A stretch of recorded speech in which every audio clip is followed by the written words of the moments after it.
હવે સચ્ચિદાનંદ કોને કહેવાય? જે બારનું વર્ણન એમ ન કીધું હે ધનુષધારી,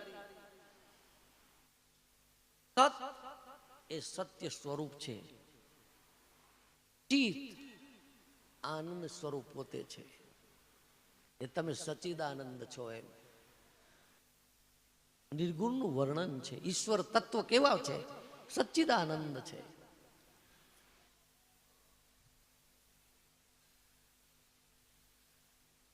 સચ્ચિદાનંદનો કથા સાંભળ્યા પછી અનુભવ થયો. એક અર્થ એવો થાય, દર્શન કરવાની લાલસા થાય તો સાચું શ્રોતા કહેવાય. દર્શન કરવાની ઈચ્છા થઈ તો દર્શને થયા. અને શિવજીને થયા એ કથા ભૂલી જવાની. શિવજી તો એક શ્રોતા બની મને તમને જ્ઞાન આપવા આવ્યા છે, બાકી એવો અર્થ નહીં કરવાનો શિવજીને પછી આ બધું જ્ઞાન થયું હશે ને અજ્ઞાની હતા. નહીં, ભગવાનની કથાઓ છે ને એ આપણને કંઈક બોધ આપી રહી છે. તો કથા સાંભળ્યા પછી દર્શને થાય, અને કથા સાંભળ્યા પછી કથાના પ્રતાપથી કથા ઉતરે તો સચ્ચિદાનંદનો અનુભવ પણ થાય. તુલસીજી અડધી ચોપાઈમાં લખે, અસકઈ ચાલ્યું મનોજ નસાવન. આવું કામદેવનો નાશ કરવા વાળા શિવજી બોલ્યા એવું લખ્યું છે.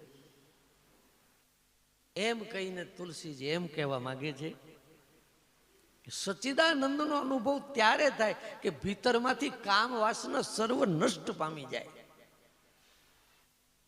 મનોજ નસાવન, મનોજ એટલે કામ, અંદરથી કામના ન રહેવી જોઈએ ક્ષણિક પણ. એ તો સ્વાભાવિક છે ને, કામના રહે છે. કોઈને કોઈ કામના, તો એનો અર્થ એક હજુ ભોગવવાનું કંઈક બાકી છે, કંઈક સંસારમાં રુચિ છે. આ જોઈએ નહીં, કશું જ જોતું નથી. અબ કચ્છું નાથ ને ચાહીએ મોરે, એમ હોવું જોઈએ. કોઈ કામના ન રહે તો સચ્ચિદાનંદનો અનુભવ થાય.